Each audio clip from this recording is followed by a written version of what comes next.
ወደ መዲናችን ሳምባ እየወጣን ነው። አዲስ አበባ ያለ ለአዲስ አበቤ ርቆ የኖረ አዲስ አበባን ያኖረ የተፈጥሮ ቅርስ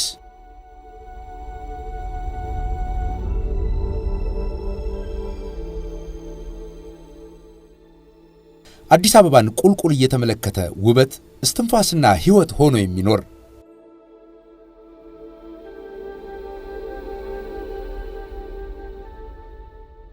ባህር ዛፍ ተሞልተው የነበሩ ኮረብታዎች በሀገር በቀል እጽዋት የተሸፈኑበት እየታጠበ ያለ አፈር ከጥፋት የዳነበት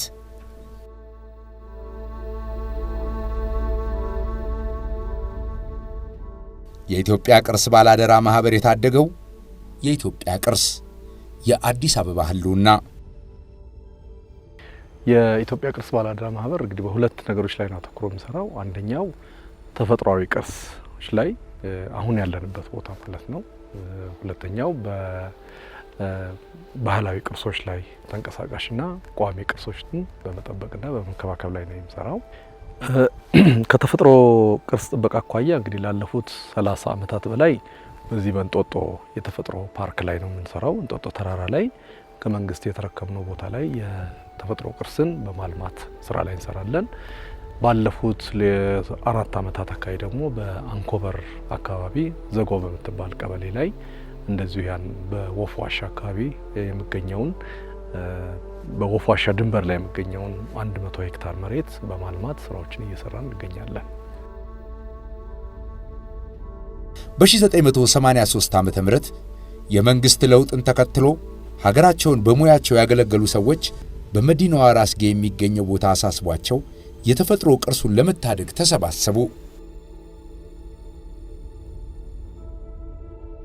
የቅርስ ባላደራ ማህበር ጉዞ እንግዲህ በጣም ረዘም ያለ ጊዜ ወይም አመሰራረቱ ራሱ ይህን ቦታ ታሳቢ አድርጎ ነው የጀመረው። በተለይ የተፈጥሮ ቅርስን ከመጠበቅ አኳያ 1984 እንግዲህ ይሄ ቅርስ ባላደራ ሲቋቋም 1985-86 ጀምሮ ወደዚህ ቦታውን ከመንግስት ተረክቦ በባህር ዛፍ ተሸፍኖ የነበረውን ቦታ ያንን ባህር ዛፍ በማንሳት አገር በቀል ዝርያዎችን በራሱ ችግኝ ጣቢያ በማዘጋጀት ባህር ዛፉን በማንሳትና እነዛን በመተካት እየሰራ ነው የቆየው።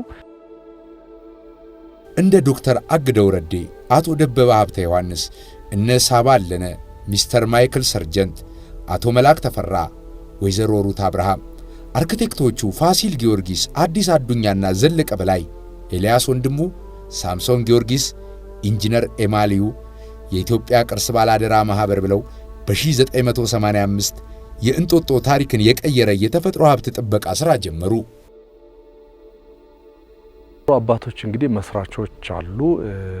እነ ፕሮፌሰር ለገሰ ነጋሽ፣ እነ ፕሮፌሰር ሰብስቤ፣ እነ ባህሩ ዘውዴ፣ እነ ፕሮፌሰር ባህሩ ዘውዴ፣ እነ ሪቻርድ ፓንክረስት፣ ፕሬዝዳንት ግርማ ወልደ ጊዮርጊስ እንዲሁም ዶክተር አሉላ እና አርኪቴክት ዮሴፍ በረደድ እና ሌሎችም እንግዲህ ያልጠራናቸው ስማቸውን በርካቶች አሉ። እነዚህ ግን በዋናነት ከመስረታው ጀምሮ ቦታውን ከማጥናት ጀምሮ ሲሰሩ ቆይቷል። ትልቅ ሚና እኔ እንደው በአንድ ሰው ጥቀስ እንትን ብባል ክቡር አቶ ተፈራው አሉዋ ሚኒስትርም ሆነው ሳሉ ማዘጋጃ ቤትም ሆነው ሳሉ እንግዲህ ብዙዎቻችሁ የምታውቋቸው ይመስለኛል። በዚህ እንደው ለየት ባለ መልክ ለሚደረግ ነገር ትልቅ ስሜት አላቸው። እንደ አጋጣሚ ሆኖ አብረን የኢትዮጵያ የህዋ ማህበርን ሲመሰርቱ አብረን ነበርን። እንደው በጣም በጣም መጠቀስ ያለባቸው ሰው አንዱ እኔ በግሌ የማስታውሰው እና ብዙ ሰዎች አሉ። ማይክል ሰርጀንት የሚባሉ ሰው በወቅቱ የብሪቲሽ ካውንስል ኃላፊ የነበሩ ወይም ይሰሩ የነበሩ ሰው እሳቸው ትልቁን ድርሻ ደግሞ ይዛሉ ከኢትዮጵያውያኖቹ ጋር ሆኖ። ሌሎችም አሉ እንግዲህ በጣም በርካቶች ናቸው። እነ ሽመልስ አዱኛ እነዚህ በርካቶች ያው ሲያስተዳድሩ ሲመሩት ቆይቷል። እነዚህ ግን ቅድሚያ የሚይዙ ናቸው። ያው አሉ በርካቶች ወጣቶችም አንጋፋ ሰዎችም ይሄ ቦታውን ከማግኘት ጀምሮ አላማውን ከማሳካት አካባቢውን እንዲለማ ከማድረግ አገር በቀል ችግኝ ብቻ እንዲተከል ከማድረግ የተለያዩ ድርጅቶች በገንዘብ በሎጂስቲክ በቁስ ድጋፍ እንዲያደርጉ ከማድረግ በርካታ ስራዎችን ሰርተዋልና በየቀኑ ቦታው ላይ በመምጣት ለሰራተኞች ድጋፍ በማድረግ እነዚህ ሰዎች እንግዲህ ስራውን ሲሰሩ ምንድነው ተከፍሏቸው ወይም ሌላ ጥቅም ሳይሆን አካባቢ እንዲለማ ከማድረግ በአገር ደረጃ ያሉ አገር በቀል እጽዋት እንዳይጠፉ ከማድረግ ቅርሶች እንዳይጠፉ ከማድረግ ይሰሩ የነበሩ ሰዎች ናቸው። ነጌታ መኮንን እነዚህ እንግዲህ በጣም ትልቁን ቦታ የሚይዙ ሰዎች ናቸው ማለት ነው።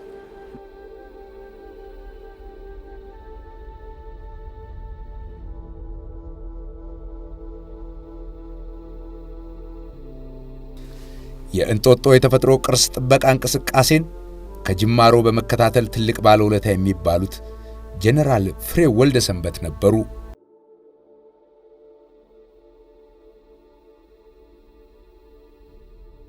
ብዙ ተለፍቷል፣ ብዙ ተሰርቷል።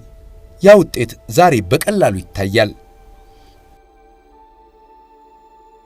እንጦጦ ከየቅርስ ባላደራ ማህበር ከመምጣቱ በፊት እንግዲህ አካባቢ ቀደም ሲል በንጉሱ ዘመን ከአውስትራሊያ የመጣው ባህር ዛፍ አንድም ለማገዶ ሁለተኛም ለቤት መስሪያ እንደሆነ ተፈልጎ እዚህ አካባቢ ላይ ነው የተተከለውና ይሄ ቦታ የተራቆተ ነው የነበረው። ማለትም በባህር ዛፍ መሸፈኑ እዚህ አካባቢ ያለው ብዝሃ ሕይወት ከነበረበት ቦታው በሙሉ በባህር ዛፍ በመወረሩ አካባቢው በመራቆቱ በአያፈር መሸርሸር በጎርፍ በተለያዩ ነገሮች ስነ ምህዳሩ የተጎዳ በመሆኑ እንደዛ ያ ነው የነበረው። ያንን ነው እንግዲህ እንዲያገግም የማድረግ ስራ ነው የተሰራውና በዛም ስራ እንግዲህ በጣም ውጤታማ ስራዎች ተሰርተዋል።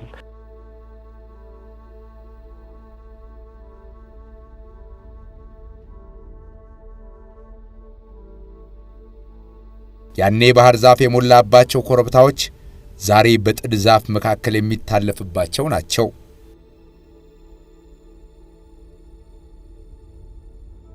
ብዙ ሰዎች አሻራቸውን አኑረዋል። የዛሬ 30 ዓመት የነበሩ ወጣቶችን አስተባብረው የአሁኖቹን ሀገር በቀል ዛፎች ችግኝ ካስተከሉት መካከል ዶክተር ሚሊዮን በላይ ትልቁን ስፍራ ይይዛሉ።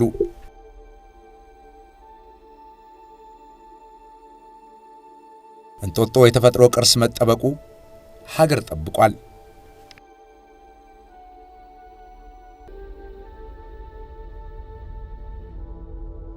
በጣም በርካታ አስተዋጽኦ ያበረከተው ብዬ አምናለሁ። ምክንያቱም በቅድሚያ ይሄንን የአካባቢ የባህር ዛፎች ተነቅለው የሀገር በቀል ዛፎች የመትከሉ ልምድ በኢትዮጵያ ቅርስ ባላደራ ነው የተጀመረው ማለት ይቻላል። ይህ እንግዲህ ከ30 ዓመት በፊት የተቋቋመ ማህበር ነው እና ከ20 ዓመት በላይ የተተከሉ ዛፎች አሉ። በተለይ እንጦጦ አካባቢ የሚታዩ ኮሶ፣ ጥድ፣ ዝግባ፣ ሌሎችም አሁን በቅለው የቆየ መሆኑን ያስታውቃል ማለት ነው።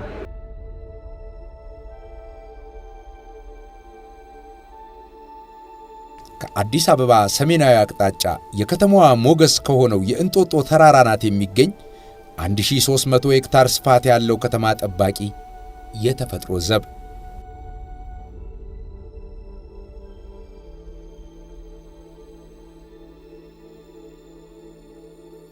አንዳንዶቹ ቦታዎች የግዙፍ ሀገር በቀል ዛፍ ጥላ ሰማይ ከልሎባቸዋል።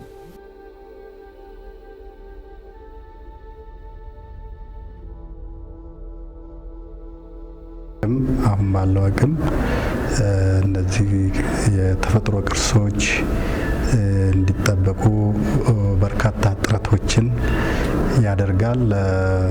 ለዋብነትም አሁን በዚህ በአዲስ አበባ ዙሪያ የሚገኘው የእንጦጦ የተፈጥሮ ደን እንደዚሁ እንዲጠበቅ በርካታ ስራዎችን እየሰራ ይገኛል።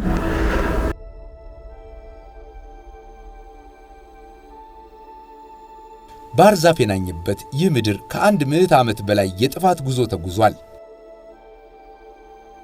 አፈሩ ተጎድቶ አገር በቀሉ ዛፍ ተራብቷል። ያንን የመቀየር ትግል ከተፈጥሮ ጋር ተደረገ። የኢትዮጵያ ቅርስ ባላደራ ማህበር በ3 አስርተ ዓመታት ዕድሜ ምድሩ ከቀደመ ስነ ምህዳሩ ጋር ዳግም ይገናኝ ዘንድ ይህንን ፈጠረ። ከችግኝ ማፍያው ጀምሮ ወደ ኮንሰርቬሽን፣ ሪስቶሬሽን እና ድሮ የነበሩትን ዛፎች በሀገር በቀል መተካት፣ ያልተያዙ ቦታዎችን እንደዚሁ ከሀብሎ ተጀምሮ በእንደዚህ መተካት ትልቅ ስራ ነው። እንግዲህ በየጊዜው እንትን የሚሰራው በጨዋታችን ላይ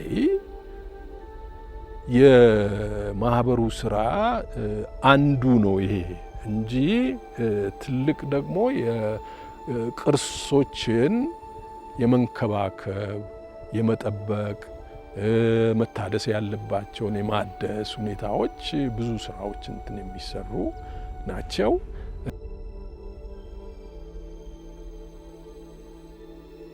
አጠገቡ ሌላ ዛፍ እንዲበቅል እድል የማይሰጠው ባህር ዛፍ በአንድ ዱር ውስጥ አንድ ላይ የበቀሉትን ጥድ፣ ወይራ፣ ዝግባ፣ ኮሶን የመሳሰሉ ሀገር በቀል ዛፎች ከስነ ምህዳራቸው አስወገደ።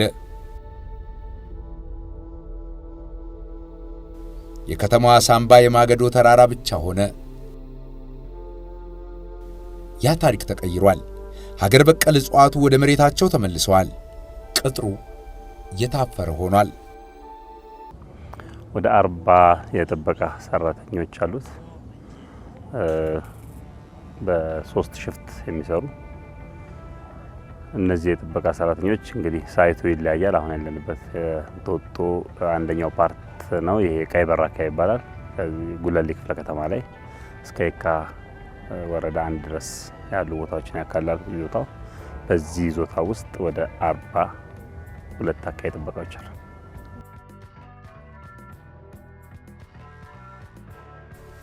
በአንድ ጎልማሳ ዕድሜ የአንድ ሀገር የተፈጥሮ ቅርስ ከጥፋት ድኖ ዕድሜ ጠገብ ደን መሰለ።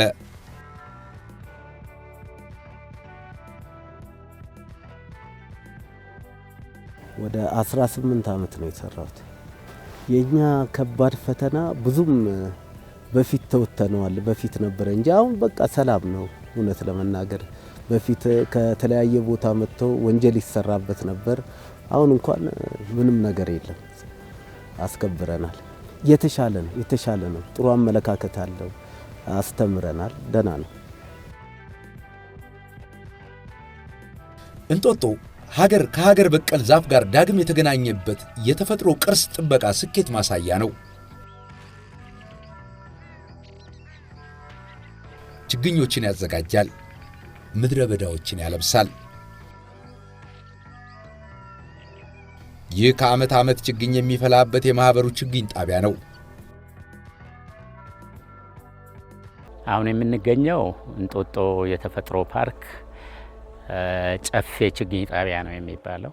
እዚህ የምንሰራው እንደሚታወቀው የኢትዮጵያ ቅርስ ባላደራ ማህበር በእንጦጦ የተፈጥሮ ፓርክ ላይ ሀገር በቀል ችግኝ እያፈላ እየተከለም በሀገር ደረጃም በማሰራጨት አደጋ ላይ ያሉትን በተለይ ብርቅዬ የሆኑ ሀገር በቀል ዝርያዎች ከኢትዮጵያ ላይ ከእንጦጦ ተፈጥሮ ፓርክ ላይ ተመናምነው በባህር ዛፍ ተሸፍኖ ነው የነበረው።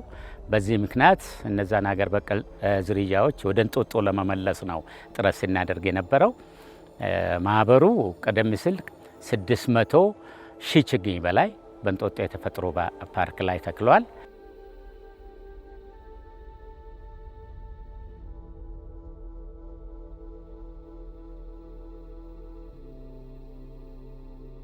ኢትዮጵያዊ የዛፍ ዝርያዎች እንዳይጠፉ የመጠበቅ አንዱ መንገድ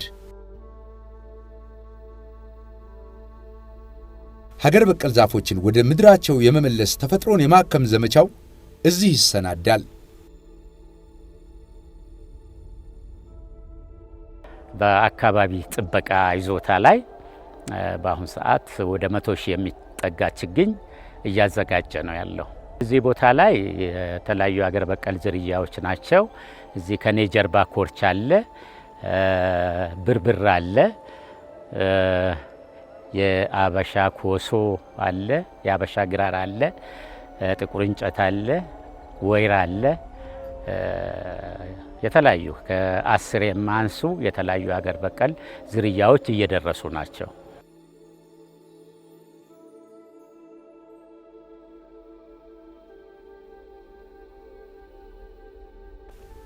እነኚህ የሀገር በቀል ዛፍ ችግኞች ወደ ተራቆቱ ቦታዎች ሲሰራጩ የሥነ ምህዳር ቀውስ ፈተናዎቻችንን ድል እናደርግባቸዋለን።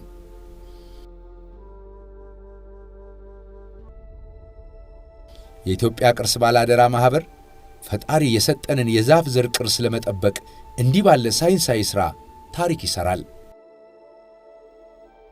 ሀገር በቀል ዝርያዎች አደጋ ላይ ናቸው። ሀገር በቀል ዝርያን ከዘር አሰሳ ለቀማ ዝግጅት ጀምሮ ብቸኛው የኢትዮጵያ ቅርስ ባላደራ ማህበር ነው። በዚህም የተነሳ ከዚህ በፊትም በአገር አቀፍ ደረጃ ከሚሊኒየሙ ጊዜ ጀምሮ በተለያዩ የኢትዮጵያ ክልሎች ሀገር በቀል ዝርያዎች ተሰራጭተዋል። ብዙዎቹ ከኢትዮጵያ መሬት እየጠፉ ነው። ትናንት የኖሩባቸው ቦታዎች ዛሬ ከነስማቸው አይታወቁም። ተፈጥሮ ሀገሩን ለማዳን ለሀገሩ ስነ ምህዳር አስማምታ የፈጠረቻቸው የተፈጥሮ ቅርሶች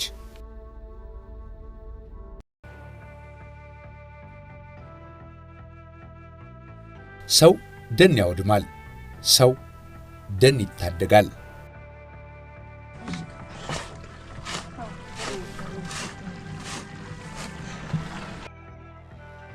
እንዲህ ያለው ድካምና ርብርብ ከጥፋት ለመዳን ነው።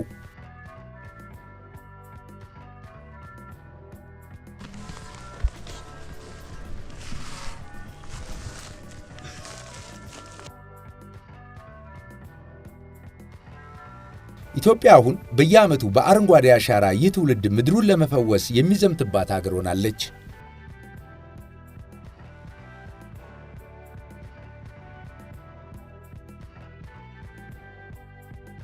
ችግኝ በራሳችን ችግኝ ጣቢያ ነው የምናፈላው ማለት ይቻላል። ያን የምናደርገው ምንድነው? ዘሩን ከዚሁ ከጫካው ላይ ነው የምንለቅመው። አንዱም የቅርስ ባላደራ ዓላማ በሀገር ደረጃ እየተራቆቱ ያሉ ዝርያዎች እንዲቆዩ ማድረግ ነው። ስለዚህ ዘሩን ከዚሁ እንለቅማለን፣ እዛው ችግኝ ጣቢያችን ላይ እናፈላለን፣ መልሰን ወደዚህ እንተክላለን። ሌሎችም ለሚጠይቁን አካላት ደግሞ ችግኙን በድጋፍም በተለያየ መንገድም እናሰራጫለን ማለት ነው።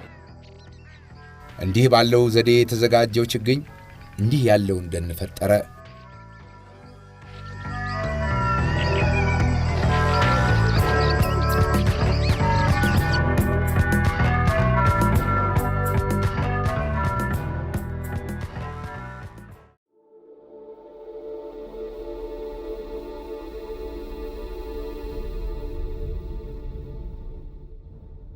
የእንጦጦን የተፈጥሮ ደን ወደ ቀደመ ተፈጥሮ የመመለስ ሥራው ቀጥሏል።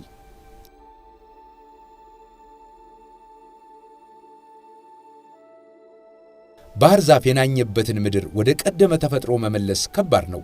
ቢከብድም ተደክሟል፣ ቢደከምም ተሳክቷል።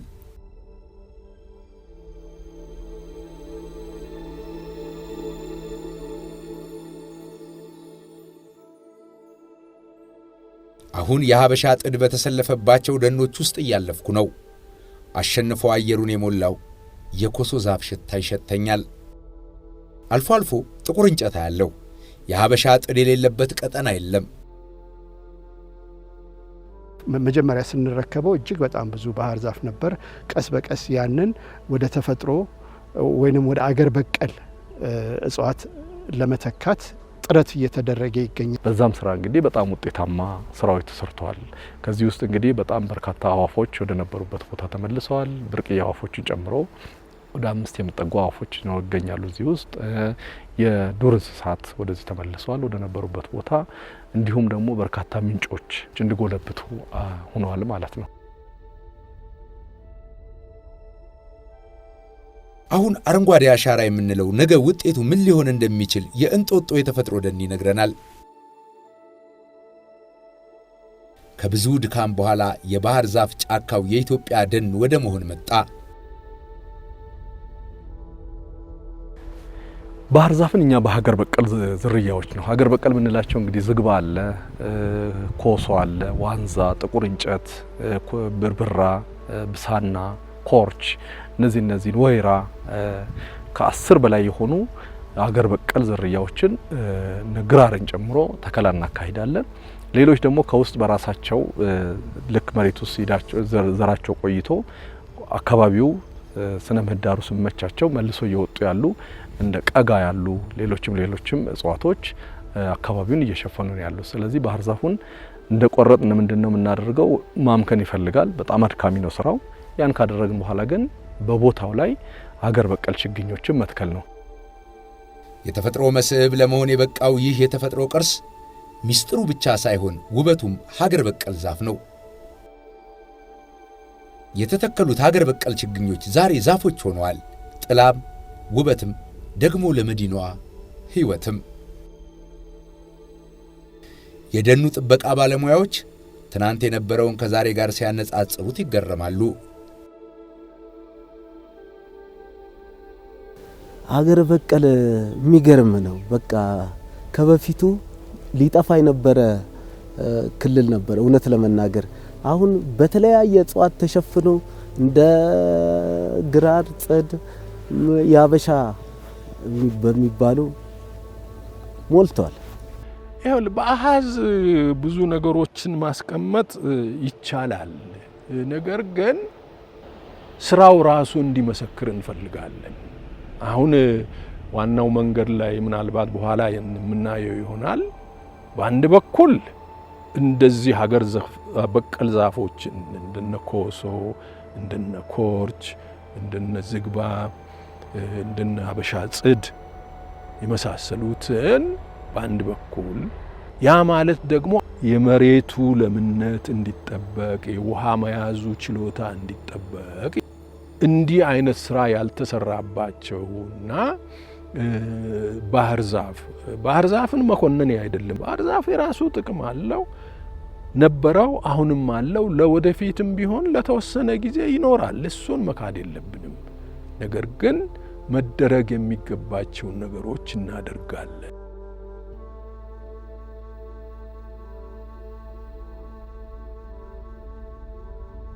የተፈጥሮ ቅርሱን ውብ ቅጥር ያደረጉት የሚንዠረገጉ ዛፎች ሀገር በቀል ናቸው። ከፊል የደኑ ቀጠናዎች በቀላሉ መንቀሳቀስ የሚያስችል መንገድ አላቸው። ለእግር ጉዞ የተመቹ የጉብኝት መስመሮች፣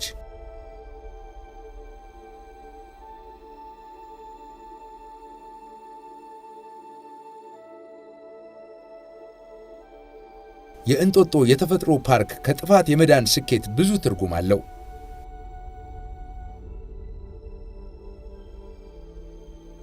እንጦጦ የተፈጥሮ ፓርክ በተለይም ብዝሃ ሕይወትን በሚመለከት ከዚህ ቀደም አዲስ አበባና ዙሪያው የነበረውን ብዝሃ ሕይወት በከፊልም ቢሆን የተወሰነውን ይዟል የሚል እምነት አለኝ።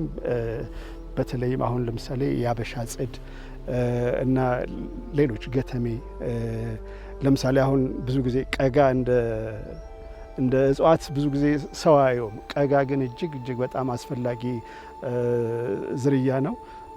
አንደኛ ሮዛ አቢሲኒካ ኢትዮጵያ ውስጥ ብቻ ነው የሚገኘው። በዛ ላይ ደግሞ ለብዙ አዋፍና ለብዙ ነፍሳት ምግብ ሆኖ ያገለግላል።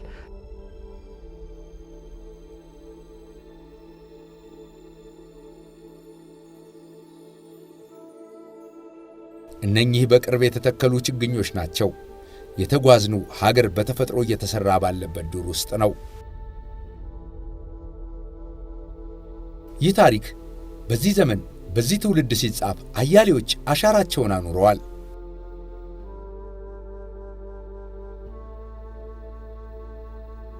ሀገር በቀል ችግኝ ስንተክል ግን ቅርስ ባላደራ በርካታ የድርጅት አባላቶች አሉን።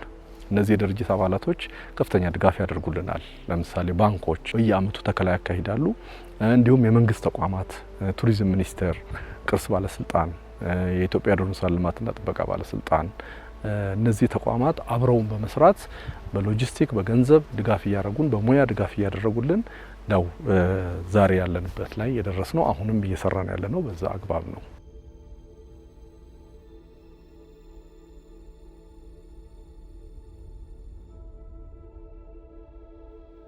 1300 ሄክታር መሬት ሊያውም የዋና ከተማ ተከሻ የሆነን ኮረብታ ከውድመት ታድጎ የተፈጥሮ መስህብ ማድረግ ትልቅ ስኬት ነው። በባህር ዛፍ መቃብር ላይ ግራር የተሞሸረበት ስኬት የአዲስ አበባ ሳምባ ነው። ትተነፍስበታለች። ደግሞ የአዲስ አበባ ውበት ነው። አጊጣበታለች። አዲስ አበባ ወደ ጤና የምትጓዝበት መንገድ እንጦጦ የተፈጥሮ ፓርክ። እንጦጦ የተፈጥሮ ደን ሰፊ ቦታ ይዞ ያለ ደን ነው። እንግዲህ ይሄ ደን በጣም ወሳኝ ደን ነው ለአዲስ አበባ ከተማ ሕዝብ ከሁሉም በላይ። ከዛም አልፎ እንደ ሀገርም ያለው የስነ ምህዳር አገልግሎት በገንዘብ የማይተመን ነው።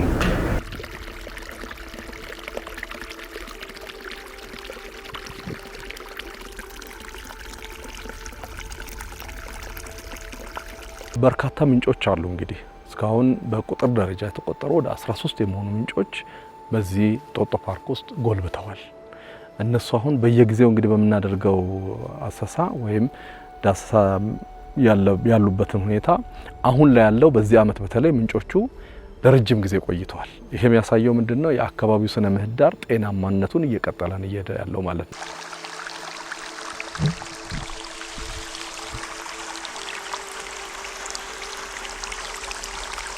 ይሄ የእንጦጦ አካባቢ ነው። የኢትዮጵያ ቅርስ ባላደራ ማህበር አገር በቀል ችግኞችን በመትከል ለረጅም ዘመናት በባህር ዛፍ ተክል ምክንያት ተጎድቶ የነበረ ስነ ምህዳርን መልሶ እንዲያገግምና ሕይወት እንዲኖረው በማድረግ በኩል ከዚህ ቀደም ዓመቱን ሙሉ ይፈሱ ያልነበሩ ምንጮች ጎልብተው አሁን ከጊዜ ወደ ጊዜ ለውጥ እያሳዩ የመጡበት ይሄን መሳይ ምንጮች ደግሞ እስከ ቀበና ድረስ ገስግሰው የከተማው ስነ ምህዳር ላይ ለውጥ የሚያመጡበትና ለአዲስ አበባ ህልውና የዙሪያ ገባውን አስፈላጊነት በተጨባጭ የሚያሳይበት የተፈጥሮ ቅርስ ውስጥ ነው የምንገኘው።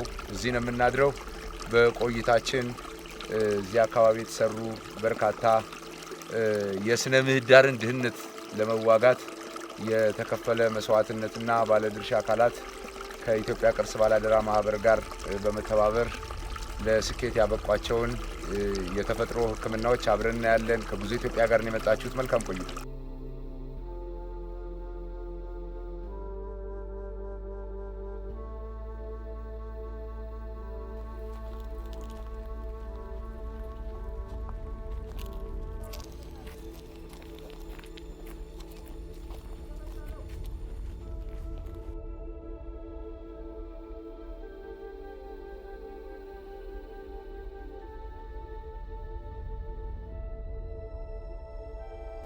የእግር ጉዞ ለሚወዱ ጎብኚዎች እጅግ የተመቸ የጉዞ መስመሮች የሞሉበት መስህብ።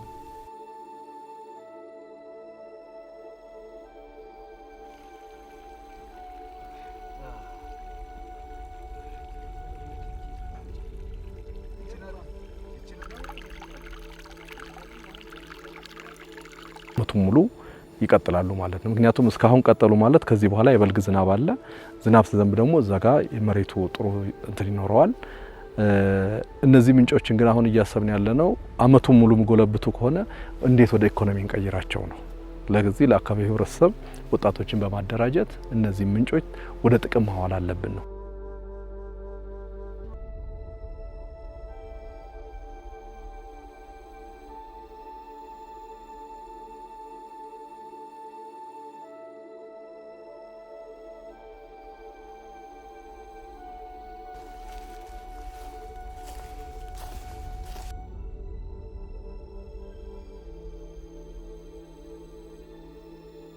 የጥበቃ ሰራተኞቹ መጠበቅ ብቻ አይደለም፣ የመንከባከብ በተከላ ወቅት ላይ ችግኝ የመትከል ስራዎችን ከቦታ ቦታ ችግኞችን በሸክም የማጋጋት ስራዎችን ይሰራሉ። ከዚህ አልፎ ደግሞ ያው ከዚሁ አካባቢ ማህበረሰብ የወጡ የጥበቃ ሰራተኞች በመሆናቸው አንድም የስራ ዕድል ተፈጠረላቸው በአቅራቢያቸው ከትራንስፖርት ከተለያዩ ነገሮች ወጪ ይቆጠባቸዋልና የሚከፈላቸው ደሞዝ በቂ ሆኖ ብቻ ሳይሆን አካባቢው ላይ ነዋሪ በመሆናቸው ብቻ የሚሰሩት ስራ ነው። በተጨባጭ በፍላጎት በጣም ደስተኛ ሆኖ ነው የሚሰሩት። ከዚህም የተነሳ ያው ፓርኩ እንዳያችሁት ከንክኪ ነጻ ነው።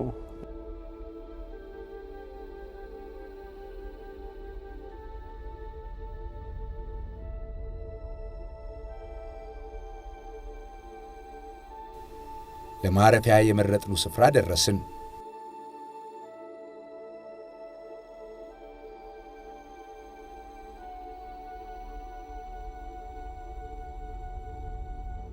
የማረፊያ ድንኳኖቻችንን ማሰናዳቱ ቀጠለ።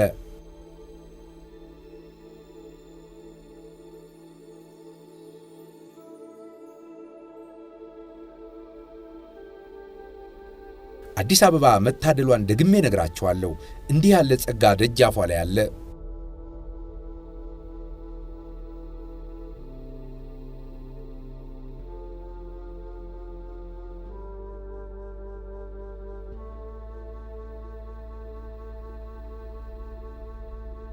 ሰዎችን አምጥተን በማስጎብኘት አሁን ኤምባሲዎችን እንጋብዛለን። የኤምባሲ ሰዎች ይመጣሉ። የራሳቸውን ከመዝናናት አልፎ ሀሳብ ይሰጡናል። እንደው እንዲሳስባችሁ ታውቃላችሁ ወይ? ይሄንን የቱሪስት ኤሪያ ልታደርጉት የምትችሉበት መንገድ አስባችሁበት ታውቃላችሁ? ጥሩ ሀሳቦች ይመጣሉ።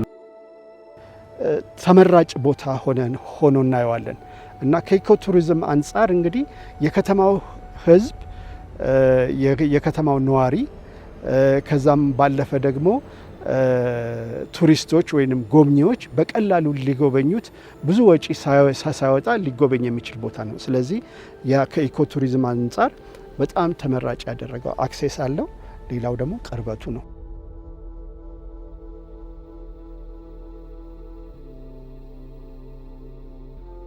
ድንኳኖቻችንን በየተራ ዘርግተን የማደሪያ ጎጆ ቀለስንባቸው።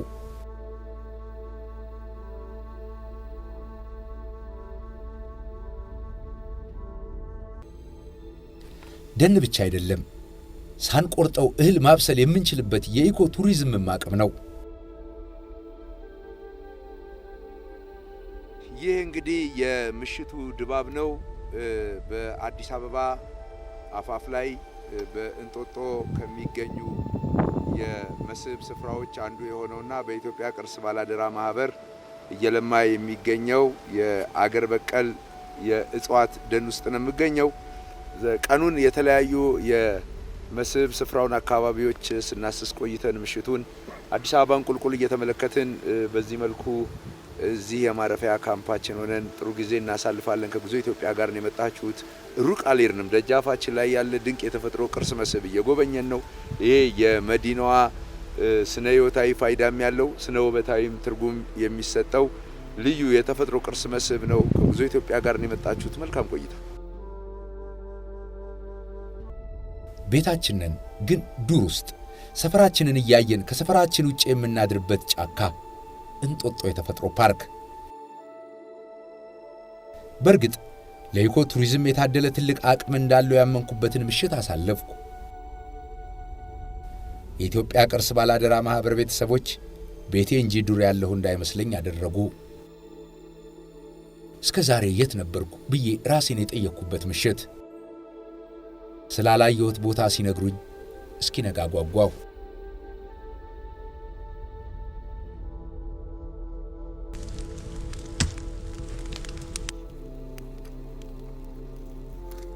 እዚህ ጋር